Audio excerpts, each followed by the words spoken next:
Arsenal recorded their biggest ever away win in the Premier League as they destroyed London rivals West Ham United 6-0 at the London Stadium. Mikel Arteta's men had to be patient for their first of the afternoon, but after William Saliba headed home from a corner, the Gunners ran riot, as Bukayo Saka, Gabriel Magalhaes and Leandro Trossard also found the mark in a first-half demolition job. Thousands of West Ham supporters had already left the ground in time for the second half, where Saka notched his second of the afternoon before former Hammer Declan Rice completed the obliteration against his erstwhile employers, who were condemned to their heaviest Premier League home win ever. On the other hand, an electrifying Arsenal side have won a Premier League away match by a 6-goal margin for the very first time, with their previous bests on the road being 6-1 successes over Middlesbrough in 1999 and a David Moyes-led Everton side in 2009. West Ham showed a couple of flickers of life on the counter themselves,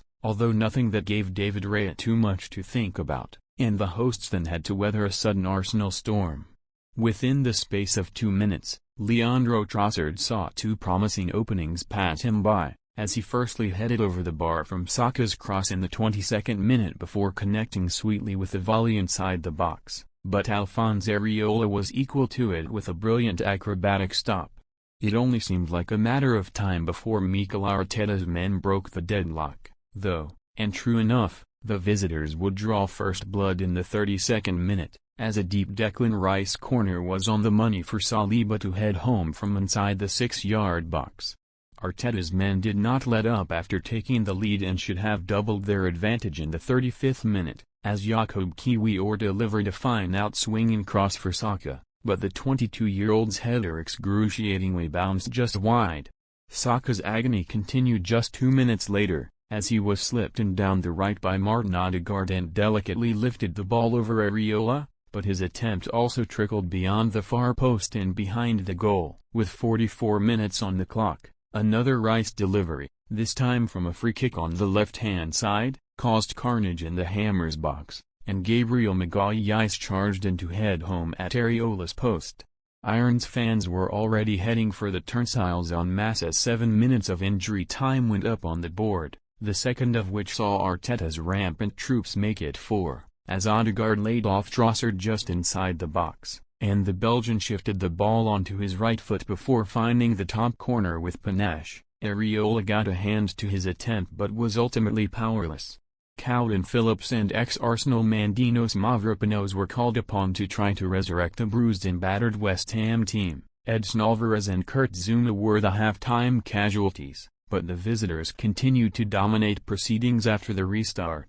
Areola stuck up a strong hand to deny Saka his second in the 58th minute, but the England international would not have to wait too much longer for his 10th Premier League goal of the season, picking up a slick pass from Odegaard, beating Niafagard all ends up and leaving Areola rooted to the spot with a powerful finish inside his near post in the 63rd minute. If salt had not already been rubbed into the Hammers' wounds, it certainly was in the 65th minute, as after some miscommunication between Trossard and Odegaard saw the ball roll past both of them, Rice arrived on the scene and thundered a ferocious 25-yard strike into the top corner. The ex-Hammers captain unsurprisingly did not celebrate in front of his former adoring fans, some of whom applauded him as he was substituted just seconds later, while others made more unsavory gestures towards the Englishman. With the contest slowing to a crawl, Arteta offered some valuable minutes to Ethan Nwaneri, the 16-year-old making just his second Premier League appearance after becoming the youngest player in the competition's history last season.